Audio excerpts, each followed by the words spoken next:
दोस्तों, दिनाक्षी शॉर्टहैंड में आपका स्वागत है। अगर आप चैनल पर नए हैं तो चैनल को सब्सक्राइब करें और बेल आइकन ज़रूर दबाएं। आज की साहित्य डिक्टेशन का यह 39वां दिन है। लगभग 400 शब्दों की यह डिक्टेशन 80 शब्द प्रति मिनट की गति से बोली जाएगी। अगर आपको इस डिक्टेशन की एडवांस आउटलाइंस और वाक्यांश की आवश्यकता है तो आप हमारा पेड बैच ज्वाइन कर सकते हैं। हमारे पेड बैच को ज्वाइन करने के लिए आप डिस्क्रिप्शन बॉक्स में दिए गए मोबाइल नंबर पर व्हाट्सएप कर सकते हैं। तो चलिए डिक्टेशन को स्टार्ट करते हैं। डिक्टेशन स्टार्ट होगी 5 सेकंड बाद। Ready, start. भारत क्षेत्रफल एवं जनसंख्या की दृष्टि से एक विशाल देश है। यहाँ विभिन्न राज्यों में अलग अलग भाषाएं बोली जाती है, किंतु जो भाषा संपूर्ण राष्ट्र को एक सूत्र में बांधती है वह है हिंदी। तभी तो कमलापति त्रिपाठी ने हिंदी को भारतीय संस्कृति की आत्मा कहा है। निसंदेह विभिन्न कालखंडों के दौरान विदेशी आक्रमणकारियों के यहाँ आने और आकर बस जाने से हिंदी भाषा को समृद्ध होने का अवसर मिला। विदेशी भाषा के अनगिनत शब्द हिंदी भाषा में ऐसे घुल मिल गए हैं जैसे वे हिंदी के मूल शब्द हों, किंतु अंग्रेज़ों ने न केवल अपनी भाषा अंग्रेजी को यहाँ पूर्णतः स्थापित करने की कोशिश की, बल्कि हिंदी के कलेवर को बिगाड़ने और नष्ट करने का भरपूर प्रयास भी किया। फलस्वरूप भारत में दिनों दिन अंग्रेजी भाषा का वर्चस्व बढ़ता चला गया। धीरे धीरे भारतीयों के मन मस्तिष्क में यह बात बिठा दी गई कि बिना अंग्रेजी भाषा को आत्मसात किए वे जीवन में आगे नहीं बढ़ सकते, सफलता की बुलंदियों को नहीं छू सकते।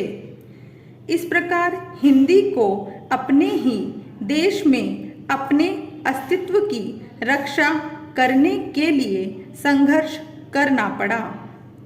अंग्रेज़ों की गुलामी के दौरान भारतवासियों ने किसी प्रकार जन जन में बोली जाने वाली अपनी भाषा हिंदी के अस्तित्व को बचा तो लिया, परंतु वे इस भाषा पर अंग्रेजी के अनावश्यक हस्तक्षेप को रोक पाने में सफल न हो सके, जिसके कारण हिंदी अंग्रेजी की पिछलग्गू भाषा बनकर रह गई।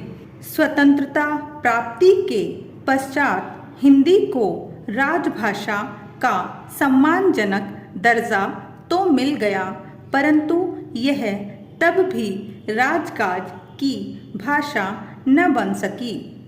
शासन तंत्र एवं कार्यालय क्षेत्रों में ब्रिटिश शासनकाल से चली आ रही अंग्रेजी में कार्य करने की परिपाटी अब भी कायम है, परंतु वर्तमान समय का एक सत्य यह भी है कि आज अपने कार्यों को संपन्न करने के लिए देश की आबादी का एक बड़ा हिस्सा हिंदी और अंग्रेजी के मिले जुले रूप अर्थात हिंग्लिश का प्रयोग कर रहा है।